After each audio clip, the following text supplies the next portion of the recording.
Assalamualaikum warahmatullahi wabarakatuh. Mohon izin atasan menyesuaikan, izin ibu dan bapak dosen menyesuaikan, izin memperkenalkan diri, nama Tarunia Muda Utari Felisra, notar 1901403, absen 23 dari kelas semester H. Dalam video kali ini saya akan memaparkan beberapa materi yang bertemakan anti korupsi Kementerian Perhubungan Taruna Portlada Bali sebagai pemenuhan nilai mata kuliah Budaya Melayani dan Etos Kerja. Pada bagian yang pertama, saya akan menjelaskan apa hubungan etos kerja dengan korupsi. Pada bagian yang kedua, yaitu pengertian korupsi. Bagian yang ketiga, ada 7 bentuk tipikor. Dan bagian yang keempat, yaitu faktor penyebab terjadinya korupsi. Yang kelima, nilai-nilai anti korupsi. Dan yang keenam, prinsip anti korupsi yang harus kita pegang teguh. Etos bisa juga disebut sebagai karakter moral, yang pada dasarnya adalah tentang etika, yang akan diwujudkan dalam bentuk perbuatan atau cara bekerja.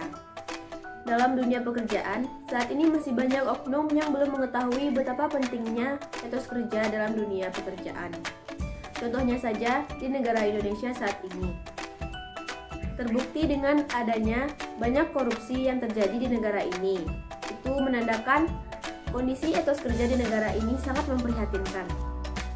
Korupsi yaitu perbuatan melanggar hukum untuk memberikan keuntungan pada dirinya sendiri, yang sudah berarti berlawanan dengan etos kerja. Karena banyaknya kasus korupsi yang terjadi di Indonesia, dibentuklah Komisi Pemberantasan Korupsi atau yang sering disebut sebagai KPK. Agar KPK tersebut dapat memberantas korupsi sampai ke akar-akarnya. Selanjutnya, ada 7 bentuk tipikor atau korupsi. Yang pertama, penyalahgunaan wewenang. Contohnya, para pegawai yang diberikan kepercayaan untuk menggunakan mobil dinas, namun malah digunakan untuk kepentingan pribadi. Yang kedua, suap menyuap, yang sangat sering kita dengar, yaitu seperti para oknum pelanggar lalu lintas yang memberikan sejumlah uang kepada aparat agar lolos dari hukuman. Yang ketiga, penggelapan dalam jabatan. Contoh kecilnya saja, menggunakan kwitansi kosong agar nominal di dalam kwitansi tersebut dapat direkayasa. Yang keempat, yaitu pemerasan, contohnya saja pungli. Yang kelima, perbuatan curang, contohnya pemborong proyek bangunan yang melibatkan kontraktor, tukang, dan yang lainnya dalam aksinya tersebut. Yang keenam, yaitu benturan kepentingan dalam pengadaan, biasanya sering disebut sebagai conflict of interest, yaitu keadaan di mana pejabat dihadapkan dalam peluang untuk kepentingan pribadinya. Hal itu bergantung dengan bagaimana cara pejabat untuk menghindari peluang tersebut. Yang ketujuh, gravitasi, yaitu pemberian hadiah dalam bentuk apapun dengan maksud tertentu, seperti pemberian parcel, tiket liburan, dan lain sebagainya. Menurut Gonteoris, ada 4 faktor penyebab terjadinya korupsi. Yang pertama yaitu greed atau keserakahan, yang kedua opportunities atau kesempatan, yang ketiga yaitu needs atau kebutuhan, dan yang keempat yaitu exposure atau pengungkapan. Sedangkan pendapat lain mengatakan ada 3 faktor penyebab terjadinya korupsi.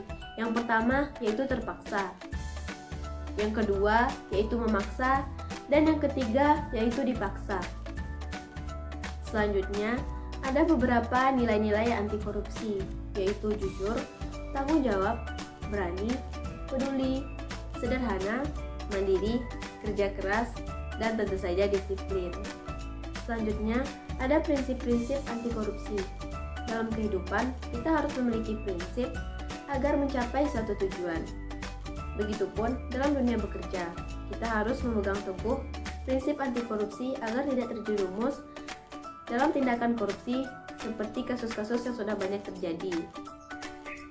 Beberapa prinsip anti korupsi diantaranya yaitu yang pertama, akuntabilitas, yang kedua, transparansi, yang ketiga, prinsip kewajaran, yang keempat, prinsip kebijakan, dan yang kelima yaitu kontrol kebijakan.